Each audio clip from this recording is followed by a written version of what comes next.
Radio Red de RCN. Grandes audiencias. En la hora de la verdad. Al oído.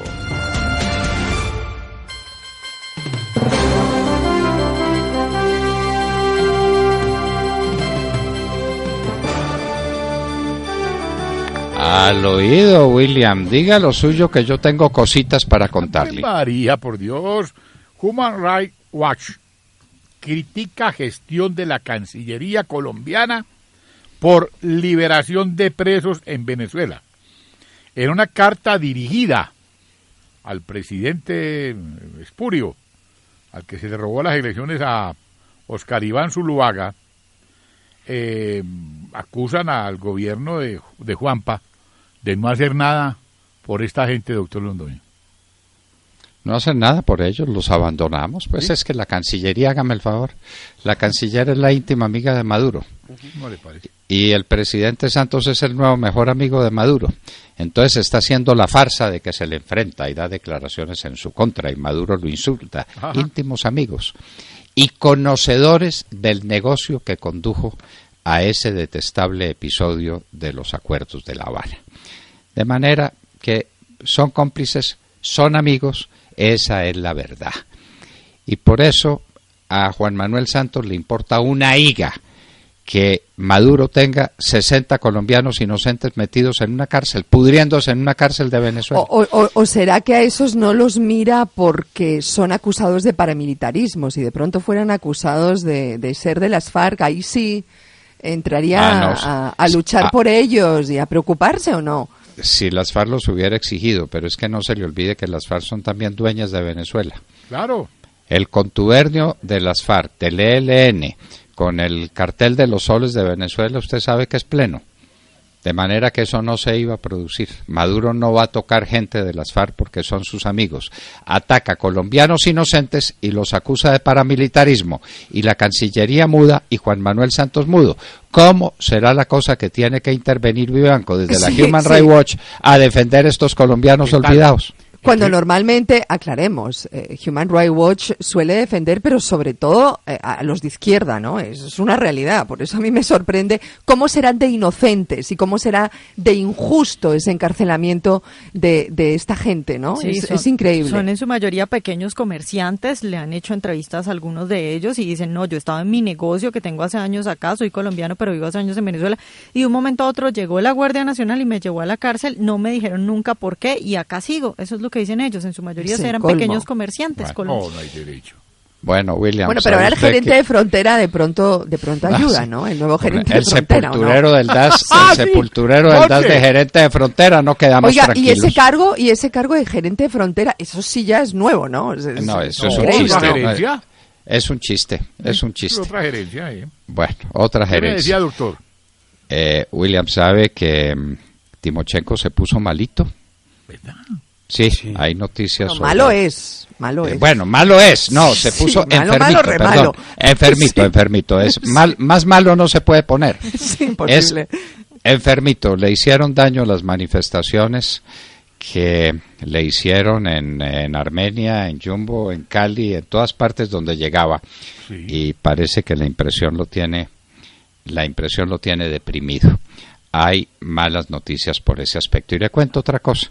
¿Se acuerda de Andrade, el de la ANI, el que impulsó la famosa ruta del Sol 2 y la ruta Ocaña-Gamarra y que ha estado pues en el ojo del huracán? ¿Sabe qué está diciendo? Señor. Que él pecó por ingenuo, sí. Que él recibía órdenes y las cumplía. ¿Qué tal esa justificación? Ahí dijo todo. Esa justificación, no, esa denuncia de Mar. Esa denuncia. Esa denuncia. Pero que de nombres propios, ¿no? Que de nombres, porque sí, él dijo que pecó por inocente y que recibía órdenes, pero que diga de quién las recibió. Bueno, ¿quién le puede, a ver, quién le puede dar órdenes al de la ANI? 2, el ministro del Transporte y el presidente de la República. No más. Son los únicos 2. Que y dice, pero a ver, Demar, aquí sale al paso el mismo Andrade, que las órdenes se tomaban de la presidencia y el monitoreo del Ministerio de la Presidencia. ¿Sabe quién era el ministro de la Presidencia? Uy.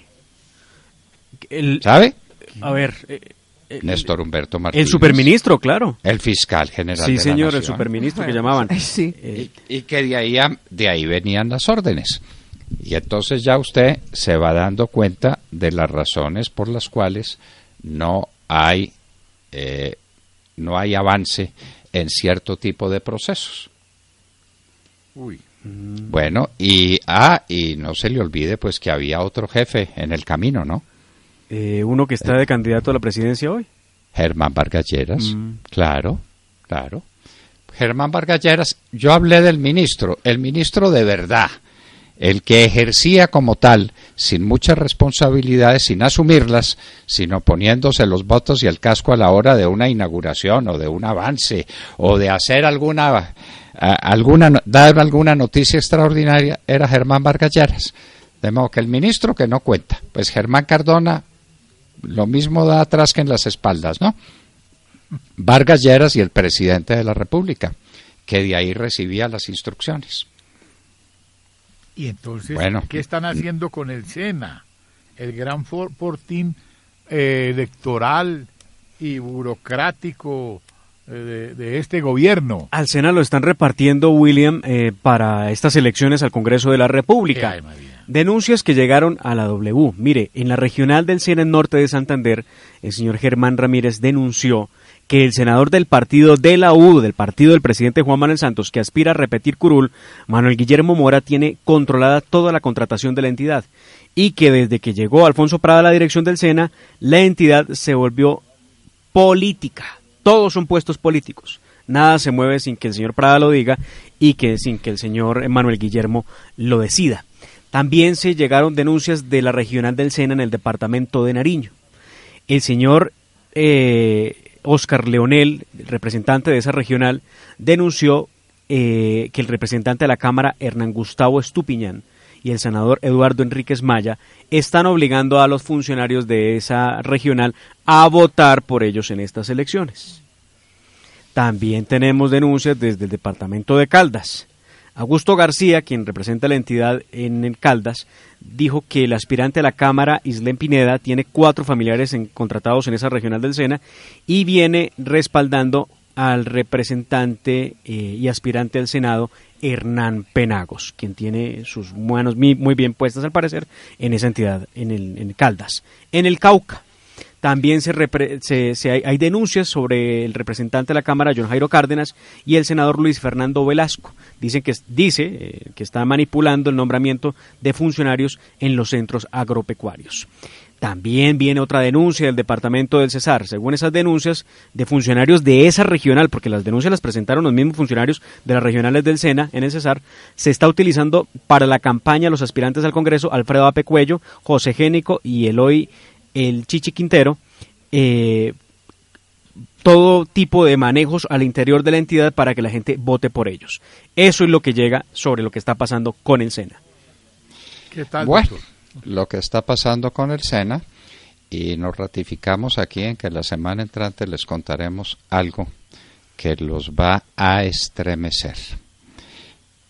Estamos acabando los estudios respectivos, nos están colaborando muy bien algunos personajes fundamentales del Centro Democrático, porque la verdad hay que contársela al país y se la vamos a contar toda y ustedes se van a estremecer. Bueno, en fin, sigamos pues con estos temas. Golfo y disidencias de las FARC reclutan menores.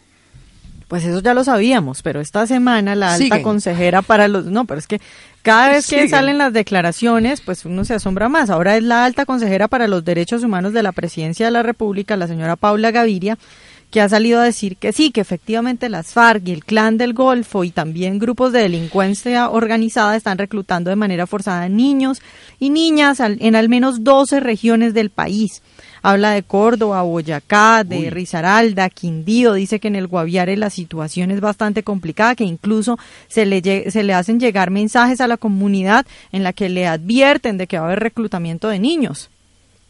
Bueno, Y permítame un paréntesis, William, porque es que todas estas cosas lo enferman a uno. Y hay mucha gente que está enferma.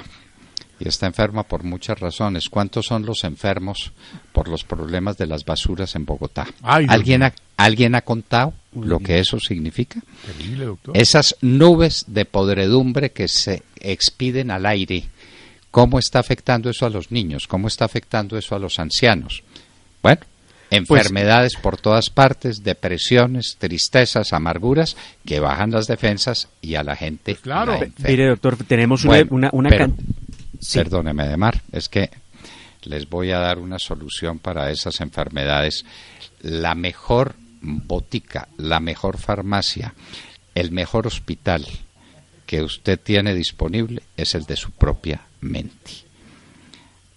Aprenda a curarse con el poder de la mente, con el doctor José Gerardo Albán, médico cirujano y especialista en programación neurolingüística. Le quiero contar que vuelve el doctor José Gerardo Albán este próximo sábado 24 de febrero. Sábado 24 de febrero. En Bogotá, edificio del Grupo Amaray, transversal 23, número 9323. 100.000 pesitos. O toda la mañana o toda la tarde. Pida informaciones en unos teléfonos. Anótelos. 635-1819 o dos celulares. 321-707-9393 o 322-844-6379. Y es de verdad, William. La mente es el primer recurso contra las enfermedades. Sí, señor. Y de la mente procede la mayoría de nuestros males.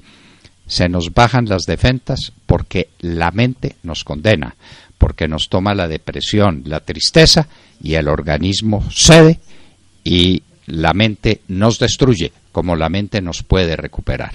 Con el doctor José Gerardo Albán, el 24 de febrero, aprenderemos cómo utilizar el más poderoso de los medicamentos que existe, la mente, para la curación de las enfermedades. Ahora sí, Edmar, ¿me decía? Sí, doctor Fernando, pues a propósito de esta necesidad que tenemos de buscar una cura urgente, pues en Bogotá las cosas no van bien. Son cerca de 3.000 toneladas de basura regadas por las distintas localidades. Las más afectadas, la localidad de Barrios Unidos y de Usme, donde ya se ven los roedores y las moscas haciendo de las suyas. La gente está desesperada porque pues ven a las ratas caminar, las ratas roedores, caminar por las calles acechando a la misma población. Creí que eran manifestaciones políticas de Timochenko, no. Los roedores de verdad. Bueno, sí, especifique, claro. Edmar, cuando hable de ratas, especifique. Sí, por eso. Pero también hay que la decir basura que en el Congreso. Yo la también hay que decir que Bogotá está lleno de ratas que caminan por toda parte. Sí, por eso toca hacer la aclaración de roedores de cuatro patas. Y, bueno, a propósito de roedores y de ratas y esas cosas, sí es confirmada la noticia, suspende las FARC su campaña a la presidencia de la República por falta de garantías. Falta de garantías. Sí, y por enfermedad de Timochenko. Y por falta de enfermedad de Timochenko y por falta de seguidores. Le cayeron muy mal unos huevos. Sí, hay que decir. Le hicieron daño los huevos. Le hicieron daño. Sí. Se los dieron crudos.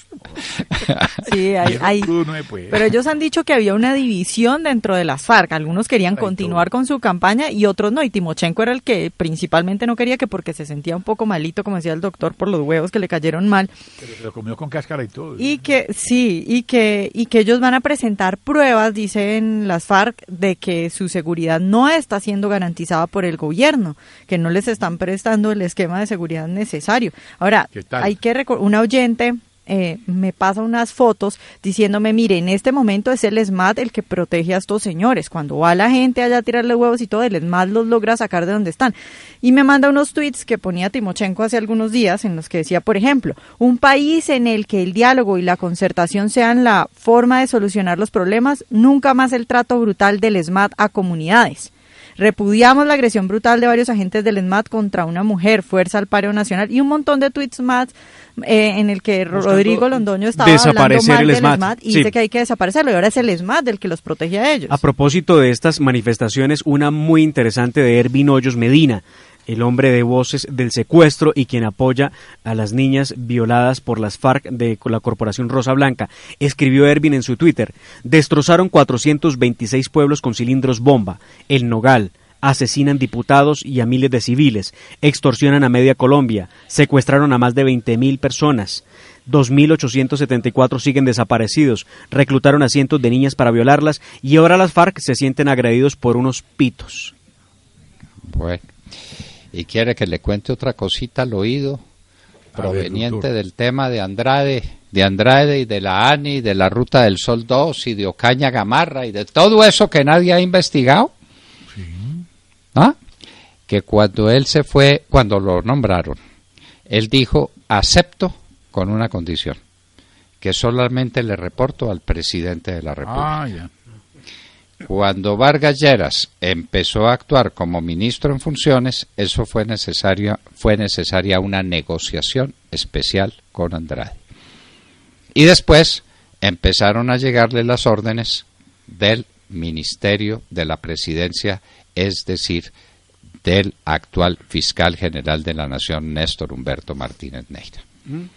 Bueno, muy bien. Ahí están los nombres. Ya se está lavando, sí. Ya están los nombres que usted quería, ya se está lavando las manos Andrade y está diciendo: miren hacia arriba, todo lo que pasó en la Ruta del Sol 2 y todo lo de Odebrecht y todo lo de Ocaña Gamarra es por cuenta de allá arriba. La pregunta es: ¿pasará algo o se quedará como siempre en un escándalo de una semana?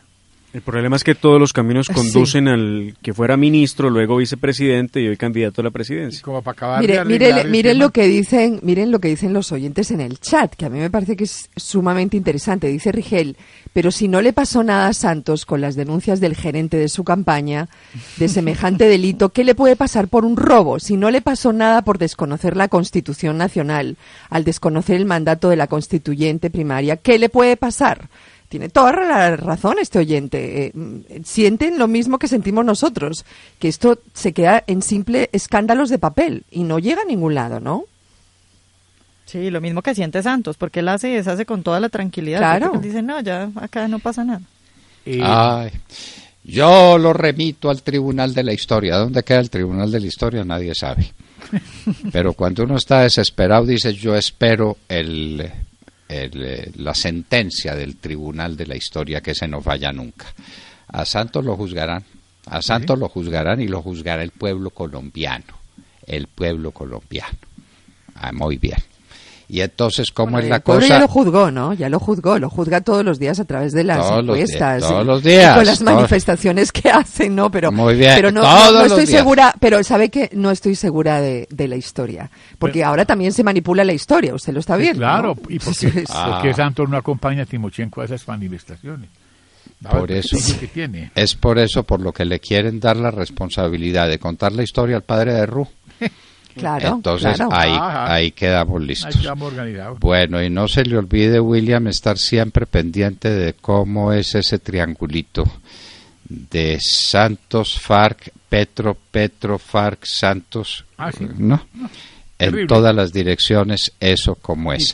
Petro es el candidato de Santos y de las FARC. Sobre eso no nos engañemos, no tengamos duda. Y mientras se habla de Timochenko y le tiran huevos a Timochenko, que le caen muy mal, le sientan muy mal porque se los tiran crudos, en fin, lo que sea. Y la gente pues se entretiene con eso y muestra su furia con eso y su indignación legítima. Con eso, Petro, calladito la boca, bien financiadito, William. Bien. Tiene y ha tenido toda la plata del mundo para hacer política.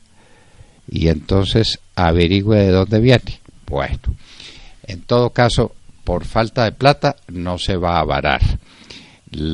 El olvido del pueblo colombiano en las cosas fundamentales, lo de las basuras, lo tenemos que recordar. Sí, claro. Y lo de la TGI, las acciones de la TGI Luxemburgo, quienes fueron los inversionistas de Luxemburgo, que se ganaron 480 millones de dólares en 3 añitos, comprando las acciones de la EB y después volviéndolas a vender.